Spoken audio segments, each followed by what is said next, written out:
I forgot to ask you something during the show, so I'm going to ask you now, technically Yeah. after the show, but I'm going to splice it into the beginning of the show, Make it happen. which you mentioned earlier that you had this name, the studio, at one point, and somehow that became the Pinery Coffee Company. Where did the name the Pinery come from? Yeah, good point. Studio and Pinery don't necessarily have too much correlation.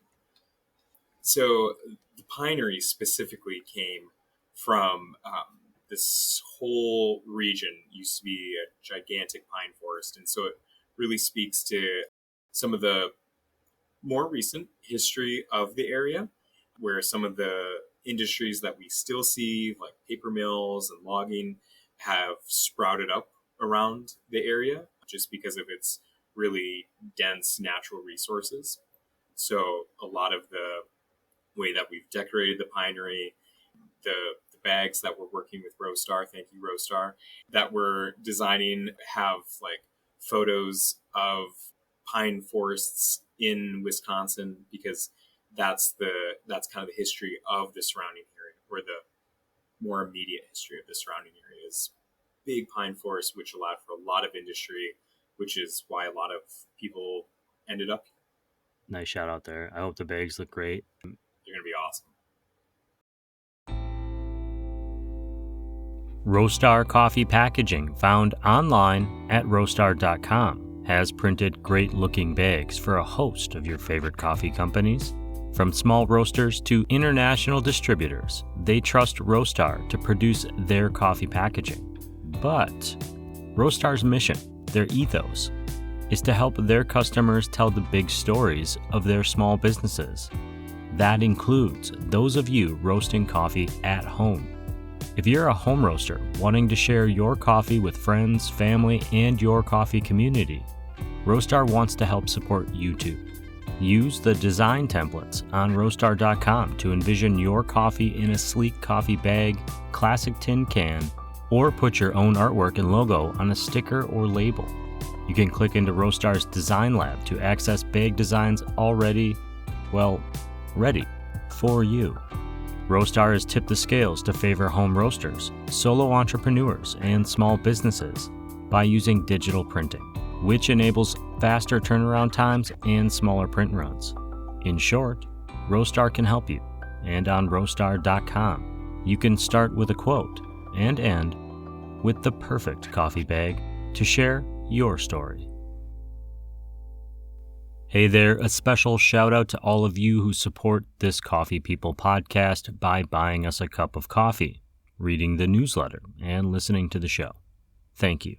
If you want to support the creation of this show, help us stay caffeinated and our internet running, please click the Buy Us a Coffee link in this podcast's show notes.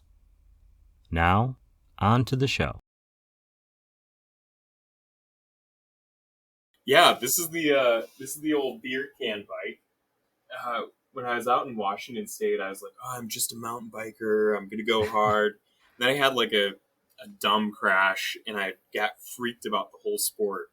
That was like in high school. I went to college, and I was like, I don't bike. And then all of a sudden, for some reason, this guy had this bike, and I was like, I really like your bike. I want it. How much do I have to pay? And he's like, I'm not going to sell it. And so finally one night I had a 6-pack of Heineken, and I was like, I'll trade you this for your bike. And it was a terrible decision on his part, but he totally traded me this. And it's a horrible bike. Horrible. But I rode that so long and so far, and that got me back into biking. And now I have like a little cyclocross bike, and just got into bike polo, and that's been like way too fun. I'm going to link to bike polo for people at some point. This wasn't even going to be part of the show, but now I think it will be because of that.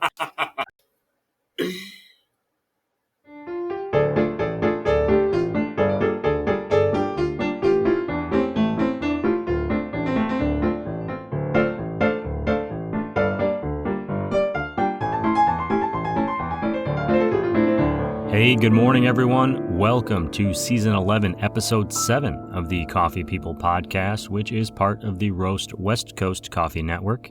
and presented by Roaster Coffee Packaging. They've been just a great partner and sponsor of us for quite some time now. I'm Ryan Woldt, and this is the show where I meet and chat with roasters, baristas, green coffee importers, trip organizers, farmers, scientists, writers, artists, activists, and cafe owners. That list is ever growing. I'm always meeting new people.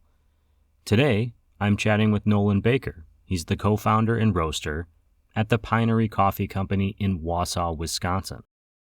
I met Nolan when I stopped into the cafe on a recent trip home. Wausau is where I'm from. I only planned on visiting that one morning, but I ended up going back because the service and the coffee were what the kids call on point. The kids say that, right?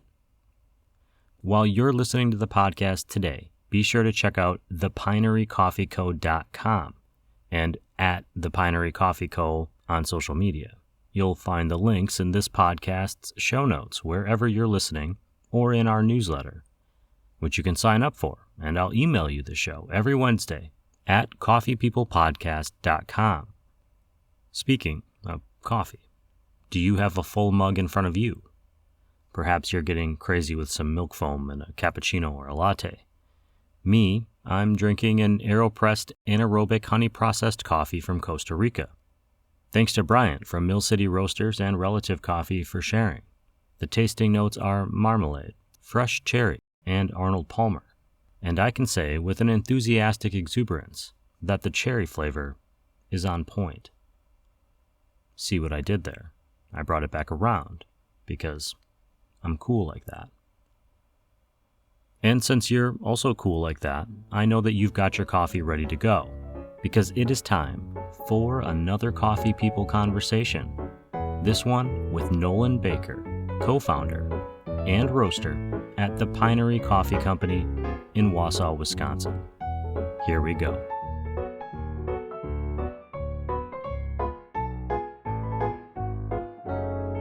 Speaking of identities, Nolan, if you wouldn't mind telling everyone your name, the name of the company you're here talking about and representing, and what you do there.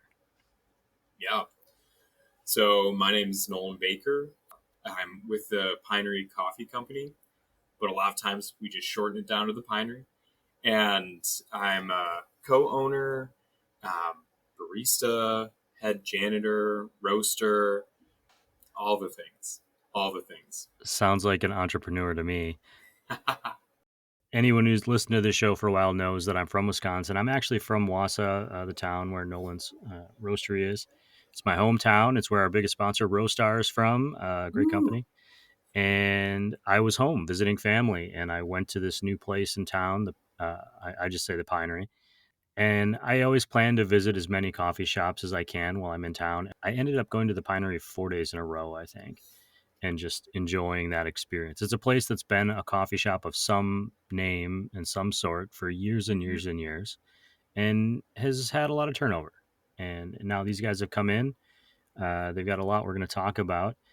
Nolan, before we get to all of that, I want to ask you a little bit about who you are.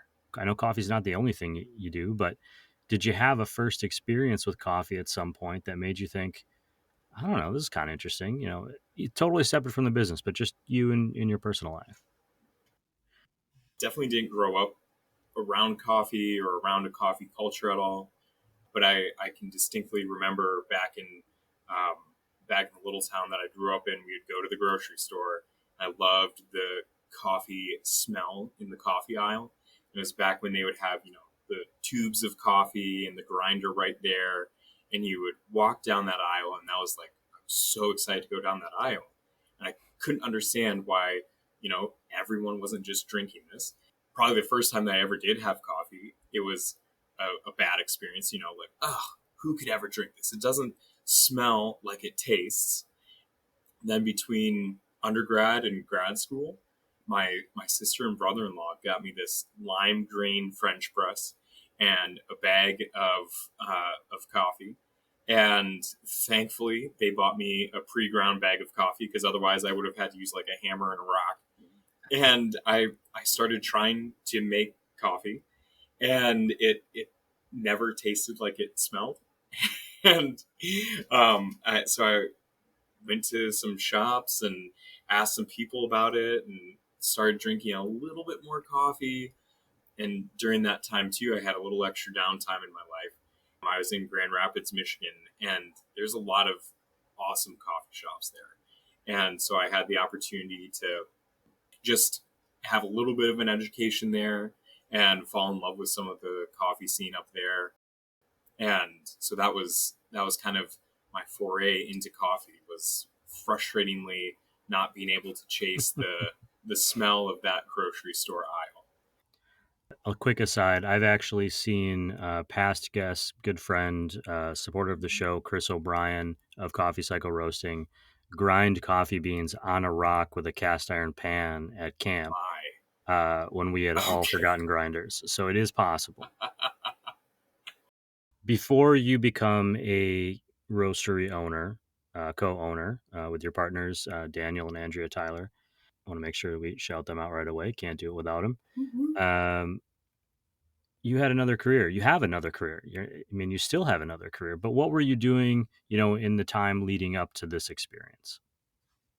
Yeah. By training, I'm a speech language pathologist, and that's what I went to school for. We have a couple other things on the side too, but speech therapy was kind of that main focus. And started out in the hospital systems. 2020 hit and ended up moving up here to kind of step away from the hospital system a little bit. Also, because there's a wonderful woman who was up here that I was chasing, so that was good. And I started doing like online teletherapy for speech therapy. And that really gave me a lot of flexibility with schedules and timing, and really gave me kind of a lot of control over the timing of my life, which was fantastic and opened me up to being able to focus on some different things during the morning times. And then I would do a lot more speech therapy in like evenings, afternoons, and such, just with the time zone differences. I traditionally practice in California now versus here in Wisconsin. And so apparently when I have time void, I find ways to fill it. And big ideas come up, and this happened to be one that I just was in love with, and it kept coming up over and over again. And so finally, when everything came together as the Pinery, it worked out really, really well. Well, let's talk about that, how it came together. I know it was from our previous chats in person. There was some buildup where it was this idea that was out there, and then it all came together real fast, kind of at the end. Could Yeah. you kind of talk us through that process of, when this started to come into the world and manifesting, and then eventually, all of a sudden you're signing a lease? Yeah. Like you had mentioned, there's more than just myself as an owner. The other majority owner couple is Daniel and Andrea Tyler, and they are big community people. And so their side of the story is they were sitting on their porch one day and they said, "Man, one day we want a place where people can come together to experience community." And that idea built into, wow, we would love to do a coffee shop. Fast forward a couple of years, we had known each other previously, but then we were chatting about that experience at a bonfire. And I tucked that nugget of information away that Daniel was interested in a coffee shop, because my journey, other than looking to chase that flavor of coffee, I had since back in maybe 2021, 2022, started a little coffee group just called Espresso Tuesdays. And we would obnoxiously go around to different coffee shops in the area, or we drive a little bit to find a new one. At the start out, we would just taste espresso, and we would then go home and try and make the espresso like that. And then we'd taste the next espresso the next week. And it was community and connection and coffee and espresso. And we started realizing that we were talking about not only the espresso, but how the espresso was served. And then we were talking about the espresso and how it was served in our interaction at the counter. And then we were talking about the espresso, how it was served, the interaction at the counter, the price of the menu, the layout of the menu, how the seating was. We just started boiling over into ideas of a coffee shop. For me, it also boiled into standard operating procedures and what is the price per cup and how many cups would have to be sold in order to share this experience with people the next day. So we didn't go out of business the first day that we were open. And my friend and I were really kind of the core parts of that little Espresso Tuesday. We built out an operating plan. We built out kind of what we wanted to do. We built out a menu, and we made some offers and looked around, and nothing came to fruition. Right in that first part, we had it all ready to go. The idea behind that was to call it Studio Coffee for whatever reason. And so that was all in the works and ready to go. And it just kept not coming up. And then fast forward a little bit, the location that we're in currently came available. And I sent it to the now growing coffee group for Espresso Tuesday. And we weren't all on the same page to execute on that one. So I sent it to Daniel, and he said, "Oh, this looks great." And the next message I got from him was, "I've got a verbal contract." And then the next message I got from him was, "I'm going to do it, but only if you can join." And so that's how we kind of like collided. And it did go fast. But the nice thing was we had a lot of the groundwork already figured out with like those Espresso Tuesday meetings. And then just kind of pouring ourselves into meeting other people in the space. Jen from Clean Slate Coffee was amazing. She really kind of just opened her books and let us in and understanding more of what was to be expected for cafes.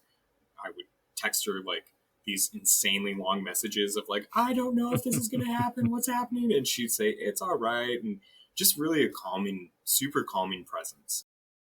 I'd point out that Clean Slate is another coffee shop and kind of on the other side of town, but also, Yep. I mean, technically a competitor. I mean, you're not like on the same block or anything, but smaller community, mid-sized community. Yeah. Every coffee shop counts, right? And so the fact that someone like that was willing to say, "Yeah, if you think you're coming in and I want you to succeed in this industry," is a fairly generous thing to do. Yeah.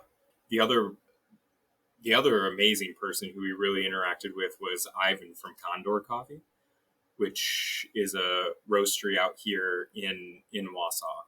And Ivan was kind enough to bring us samples, talk to us about the roasting process, some of his procedures, and it was fantastic. Just every door we came to, people would open up to some extent and share what they had, and it was really incredible. So we did some legwork, but people shared their legwork with us, which is really, if we have any modicum of success, it's because people were willing to share.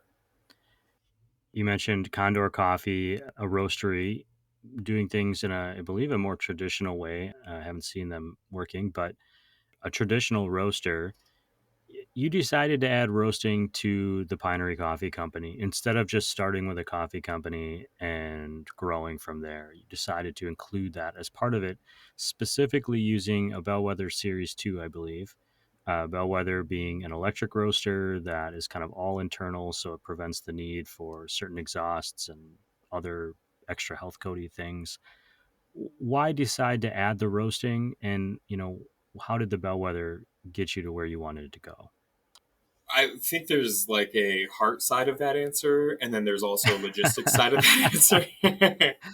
So I can go either way that you want me to go. I like the hard side personally. I mean, opening a small business of any kind, but a coffee in particular, it's kind of like people who are having a baby. They see other people doing it and they go, "Oh, that looks really hard." And then they go, "But we'll do it better.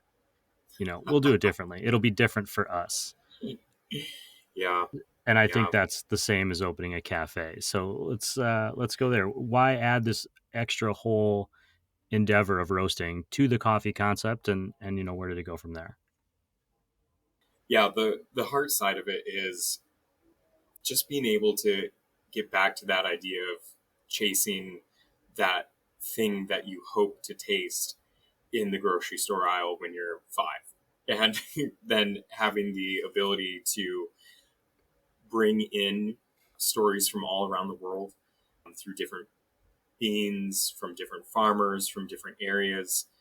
We're able to bring people out of the glum of a winter day by chatting with them about Brazil, or mentioning that this is an Ethiopia coffee that we're looking at, or we're working with David from Panama who's selling us direct trade coffee, and that's in the works. And it's such a bright spot to bring the whole world into Wausau, instead of a lot of times when you're up north, it feels like you're kind of secluded.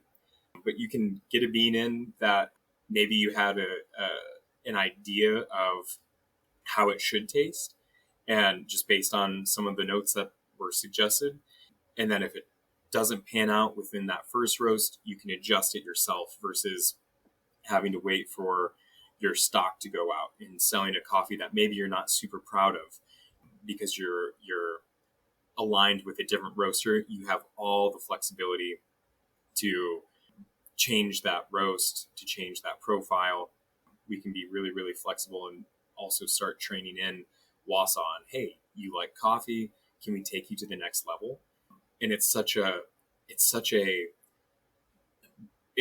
a stripped down way of doing roasting, because you're right there in it, and you can watch it and you can see it, and it doesn't have to be someone off in a different place. It's right there. You can bring kids up to touch the glass while it's being roasted. It looks like a little washing machine in there. And so people who may never have had the opportunity to interact with coffee roasting on such an intimate level are able to step directly into our cafe and see something that is usually really secluded.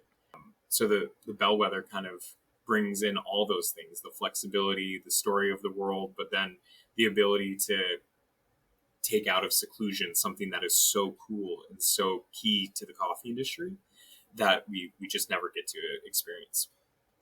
And I would point out, when you walk into your space, you open the door and you take a left, and the Bellwether is there, maybe 6 feet away. You can see it through the front window if you're looking for it. And unlike a traditional roasting machine, one of the advantages of the Bellwether is that it can be in your space without it becoming a manufacturing space. It's a manufacturing machine, but it's not requiring a lot of the same oversight that a manufacturing facility would have. Um, the the idea that kids can look at it wasn't something I'd consider. That's very cool. But like the way your passion was sparked as a kid in the grocery store, some other kid's passion for coffee or for how machines work, could be stoked simply by viewing this. There's a lot of different ways to do that.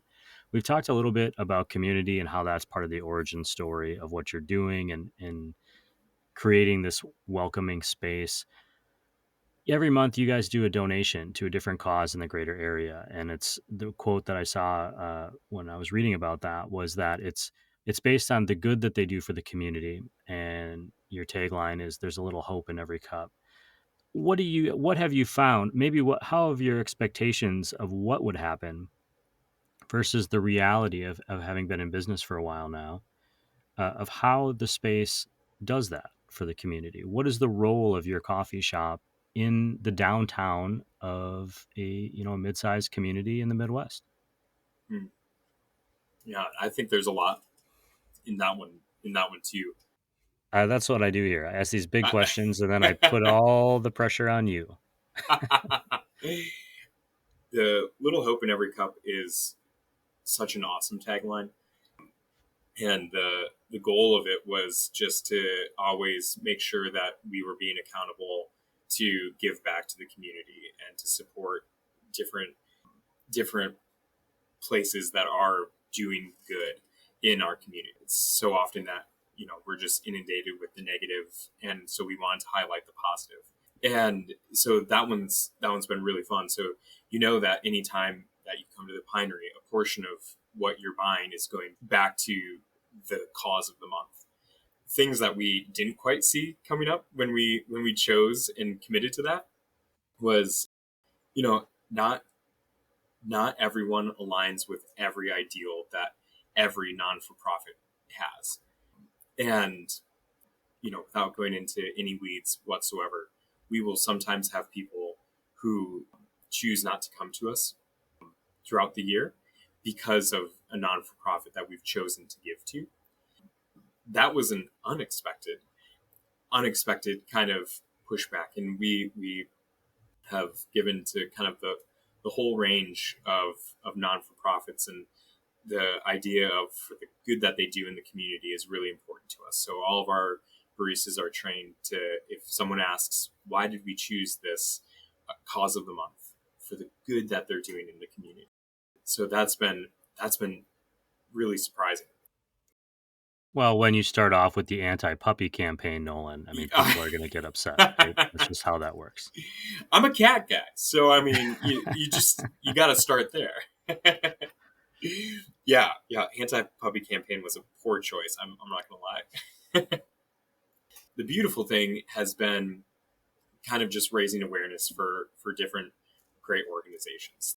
Big Brothers Big Sisters was a cause of the month, and it was great hearing the stories of littles and bigs and how they connected and how they interacted and some of the really life-changing things that happened. And whenever we have a cause of the month, we try and push them up on our socials. And so during, I think, June, we had Big Brothers Big Sisters, and so that was amazing to showcase some bigs and littles interacting. And whether or not anyone from that company chooses to come to the Pinery, we feel like we're able to be a platform to help them to spread the good that they're doing in our community. Sure. And then the second part of that question was kind of what you have found your role to be. I mean, where, and I asked this with a little bit of selfishness as somebody who grew up in that community and didn't always have a coffee shop to go to. I like the flair. I like the spin on that. That's good.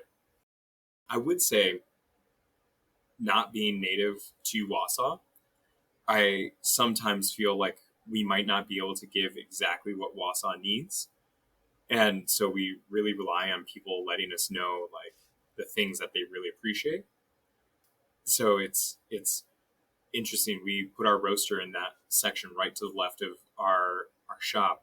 And one of the biggest pushbacks I got after we opened up our doors was, man, you took our favorite spot to watch the road. And I said, oh, but the roaster's there. And where else would we put it? And they said, I don't know, but that was my favorite spot. Maybe you might want to change it. And so, there's things that you just don't know when you come into a space. And we've been really grateful for Wausau, with being such a small community, how gracious they've been with our, some of our faults, some of our foibles, as we're kind of giving our routines, our rhythms. It's the feedback that comes to us directly that helps us grow, versus, anyone can say anything on the internet right now. And so it's helpful when someone says like, hey, I needed this tweaked on my latte that you gave me, and giving us the opportunity to make it right has been so big, versus just saying, hey, this is my one interaction with you, done, we're never going to come back here. We've been really grateful. We've had some people who we were struggling on making pour overs right at the beginning, and she wrote us, she said, hey, my pour over was a little cold. We were able to reimburse her. We were able to make her another one. And now she's one of our biggest fans. Like she's our Thursday gal. She's always in on Thursday mornings. And if she didn't have that interaction and that reciprocity, we wouldn't be able to have given her a better product and learned ourselves. So I think that's a good a piece of commentary just generally for people that just go to coffee shops. I mean, even other entrepreneurs, sure, but or restaurants or wherever. If that is your first experience or your one experience, there's a chance it could get better if you engage in a way that isn't just, this place sucks, 1 star. It's called the Pinery, and I didn't see any pine trees there. Doesn't make any sense. Like that sort of commentary isn't really helpful. It's just commentary to be out there for no reason, as opposed to, hey, I this was my experience. I wish I could make it better. And then giving them, or this is what I wish I would have had, or this is what I thought was the problem, or vice versa, or this is what I liked. Positive things are also good in reviews. I have a policy. I do reviews as I travel around the country or the world of coffee shops, but I only do good reviews. Not because Mm, every place is good. I just choose not to do the ones that are bad. And mm, I've had people ask me that, why don't you do any bad reviews? And it's like, well, there's enough people that do that. And yeah. maybe my experience that day wasn't representative, but if I have a really positive one or there's something I really like, I like to share that with people. Mm, Uh, when I was sitting outside your cafe on the front road, it is in the main street of the downtown, and there's a lot of walking traffic, a lot of people. I noticed even after a couple of days, kind of the same rhythm, the same flow of people coming in and out. You mentioned you're not native, but do you start to feel more invested in this community, or not more invested? I guess that's the wrong way to say it. But are you feeling yourself being what's the word?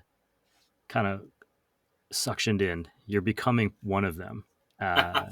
They're letting you in because you are providing this essential component of their neighborhood.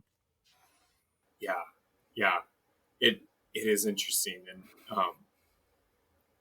it's fun to kind of slowly build rapport with people, and you'll go from knowing their name to knowing their order to knowing that they're going to have a surgery next week, and that hey, we should get on the phone and give them a call. And we've had the opportunity to build some of those relationships with people, and it's humbling. A coffee is not it, it's a purchase, and people are choosing to spend money with us, and we want to give them community, not only from our donations to the cause of the month, but we want to give them community right there in the coffee shop. And we tell our baristas during training, like, it starts and ends with a smile, and community is always built at the Pinery, and a name is the first place to start building that community. And it's one of the most positive feelings is to come in the door and maybe not be noticed, but to see the baristas interacting by name with some of the customers. And it's a fun experience too. I'll jump behind the bar and I'll be making up a drink. I'll say, "Oh man, this is really cool. I love this drink." And they'll be like, "Yeah, that's because it's Davis, and Davis always gets a good drink." And they just know the community, and the community is growing in the shop. And I think offering that third space of just this is a safe place, this is a place where we want to know you, is so important for a city this size. And um, we we try and make sure that that's what we're offering is, yes, we have exceptional coffee, but it's around community, and it's just a growing thing. So some of that, the way that we grow community in the downtown space is through collaboration drinks. We'll designate a drink and have like a coupon that goes to a different shop across the street or down the road or the children's imaginarium or across the city square and the 400 block for all those in the know. And those collaboration drinks have been really awesome, just because it helps us to say thank you so much for spending time at the Pinery. Have you checked out Magnolia Soap? Have you checked out Forward Beverage? And just to be connecting with people that we know and trust in the downtown area, so then we can send our customers over there to experience what we've experienced through those other shops is an awesome way to build community. Very cool. What's something that I didn't ask about that you wanted people to know? What challenges have you faced this year? Be specific with names. Yeah, I can give phone numbers too. No. Oh man, that's such a good question. I've learned a lot as a leader. Like I feel like I've grown a lot as a leader. And again, the highlight of my year is coming in, being on the bar, and the barista knows the customer that we're interacting with better than I do. And that means that something right is happening at the Pinery. And so then, my job is to coach people and manage the systems that we're using. And one thing that I've struggled with is communication. And I can hone in this beautiful SOP, and oh my God, it's going to change everything, and we're going to have the best coffee ever, and the service is going to be so crazy. But then if I don't communicate it, and if I don't give like timelines and expectations, then what have I actually done? We do this other show called Coffee Smarter. This is obviously the Coffee People podcast, but I think Coffee Smarter is a broad enough term that it could be something specific about how you make a cup of coffee or drink a cup of coffee or appreciate it. It could be something about the experience of coffee or running a coffee shop. There's a million different directions you could go with that. So I'm wondering if you might share with us if you have a piece of advice that you would offer to somebody trying to coffee smarter in their life. Oh, I like that. I think I would probably come at it just because of the mindset that I'm in today as as a business owner or an entrepreneur. And I would say feedback is the most critical component that you can get. And feedback comes from patrons. It comes from team members. It comes from co-owners. And it doesn't matter if you could run laps around someone about your knowledge of origin for where this specific bean came from. Like, if it didn't come out at a temperature that they deem appropriate, then you can adjust your idea of what they need, and it can make people's experience a lot better. And so it's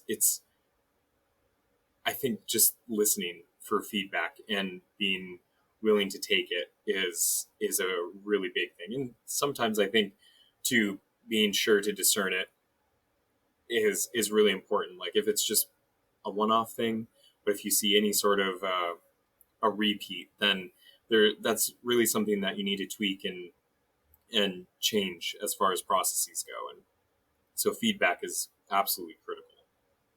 A skill that they don't teach you at most jobs, even when you become a manager, is how to take feedback without reacting immediately. Because a lot of times feedback is not looked at as positive, even though it could be positive. But it's hard not to, when you're so invested in something and so passionate about it, or you created it, you created this process, you created this system, this business, and someone says, yeah, but I don't have anything to do with this business. I don't do it for a living. I'm not in it every day like you, but this is what I think, and it's different. It can be easy to react in a way that maybe isn't as gracious or accepting, if in no other way than in your own head, maybe not even out loud. But being Yeah. able to actually process it and take it in and go, okay, well, maybe are they seeing something I'm not, because I am so much a part of this. What comes next for the Pinery Coffee Company? What comes next for Nolan Baker? Solid questions. The two are pretty connected at this point. So each next is a little intertwined. But as far as the Pinery goes, we want to make sure that we're continuing on just a safe path of progress. One of the biggest areas that we can progress in is our roastery, and making sure that we're using the Bellwether to its fullest capacity. So we've been working with some different opportunities for wholesaling and just helping figure out how we can get that exceptional coffee to more people outside of our doors. One thing that we're working on is making sure that we're going and we're doing the exploratory process with people, giving them a sample, but also talking about, hey, this is 4 ounces of coffee, and that's going to make X in a coffee pot because this is the ratio that we use. So with that exploration, also giving training when we're helping people to explore our coffees so that they have the best experience possible.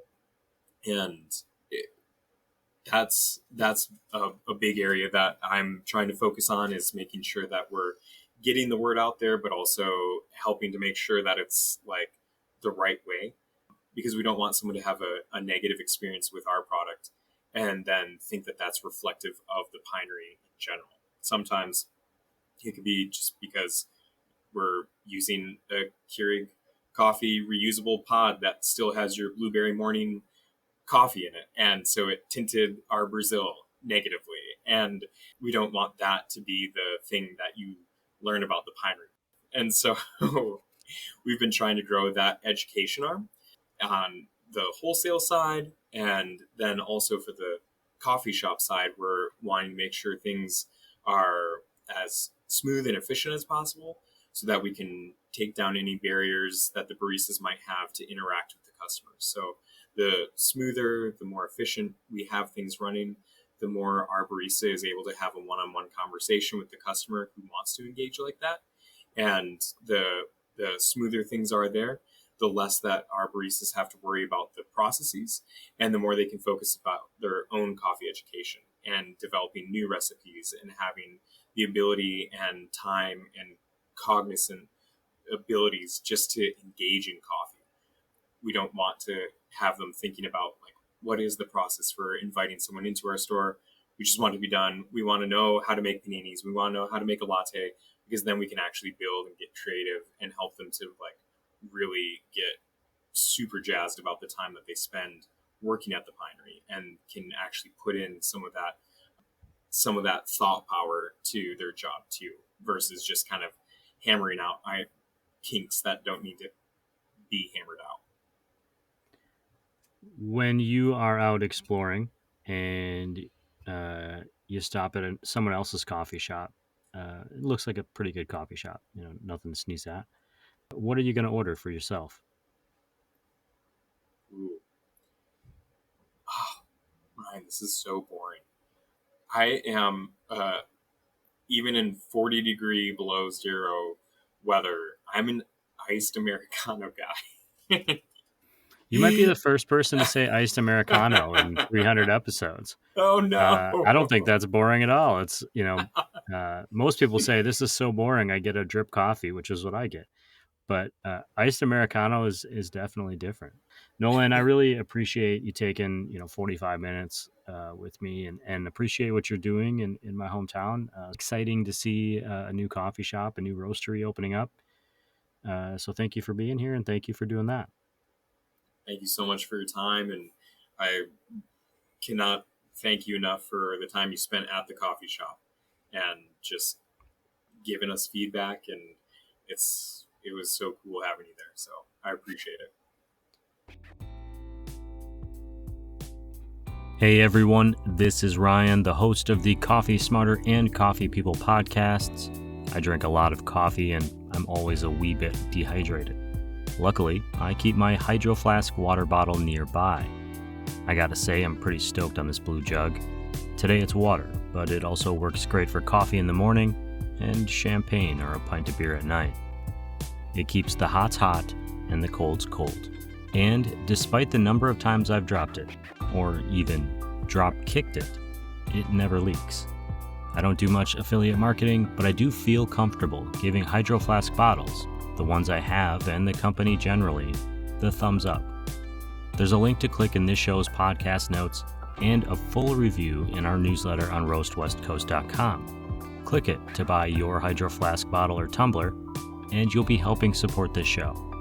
You want a Hydro Flask anyway, so you may as well click our links. We appreciate it, and we appreciate you. Thanks for the support, and enjoy your new Hydro Flask. Now back to the show.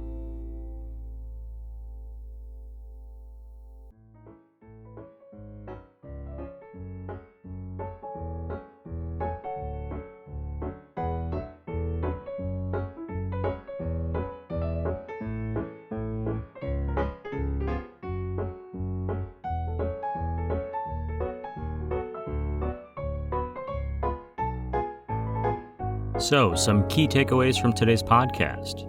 Check out coffeepeoplepodcast.com to find that bike polo video. It's a wild sport that, even as an everyday bike rider, I definitely don't have the balance to play. Nolan's first coffee memory is tied to the smell of the coffee aisle at the local grocery store. It drew him in. It enticed him. And decades later, it was an emotional memory that tipped the scales in favor of taking on an opportunity to open a coffee roastery, despite already having another full-time career. Between those bookends of walking the market and opening the Pinery, it was the gift of a French press that got him interested in the drinking of coffee.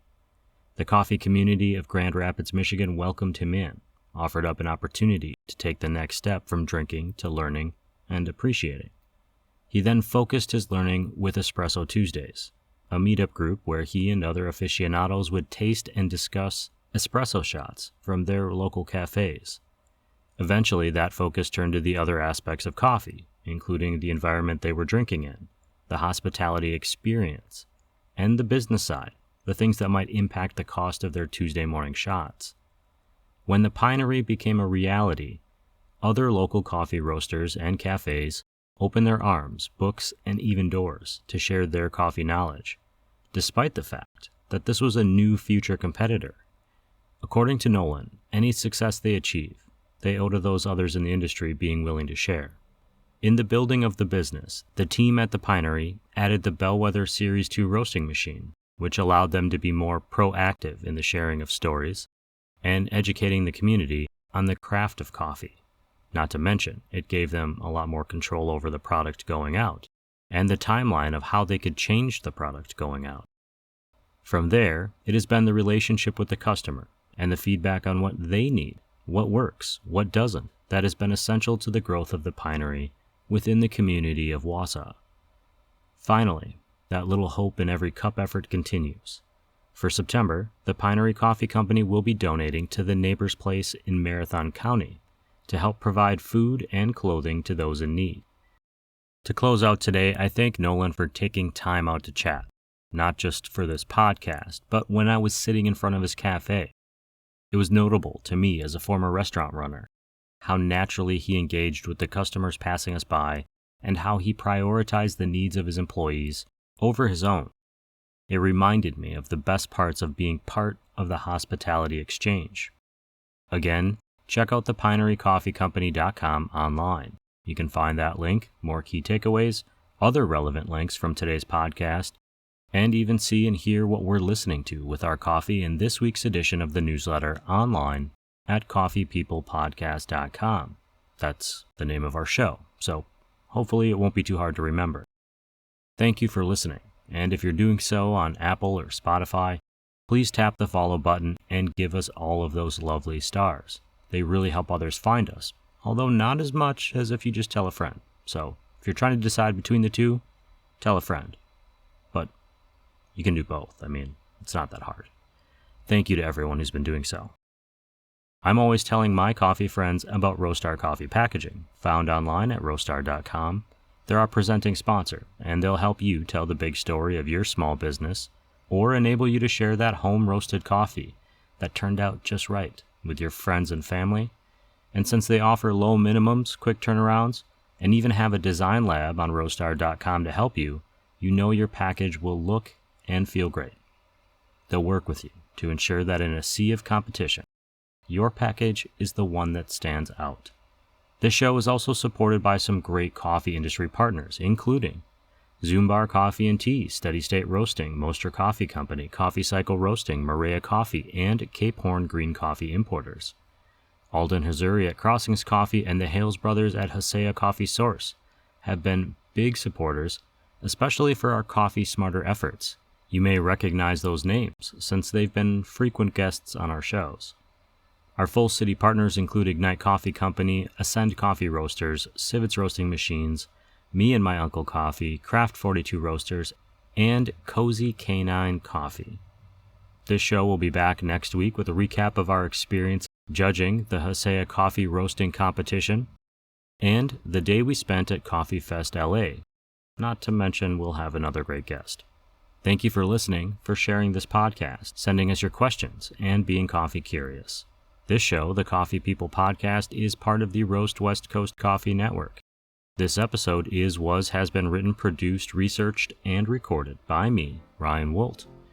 I hope this episode of the show has found you happy, healthy, and with at least a thread of sanity left, enabling you to make it through another day. Always tip your baristas, and be sure to drink good coffee.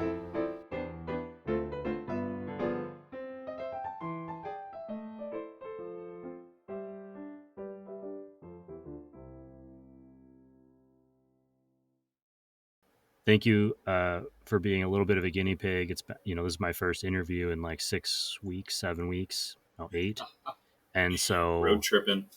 yeah, so I was gone. And so there's always a little bit of that. And also, hopefully it wasn't noticeable, I had dental surgery this morning. And Oh, I was like, I really? was not thinking about like being numb. And I said, how long will it take? And they basically said, and I literally stopped being numb about halfway through our chat. So I'm hoping it's not too noticeable. Minor thing, but it was just hopefully it's not. I'll know if it's a problem in the edit, but it's not me. I really want you to like just take the 3-second clip of like this second was numbed, this Oh second yeah, is when it came off, and this second is when it's totally done. yeah. Like, I knew it was gone because I all of a sudden could feel some pain, and I couldn't before. I'm sorry. If you are in the early stages of your coffee journey, we want to support you. Check out the Coffee Smarter Education podcasts. Coffee Smarter is designed to enable coffee drinkers to brew a better cup of coffee at home. And Coffee Smarter Pro covers industry-specific topics for baristas, roasters, shop owners, and aspiring coffee professionals.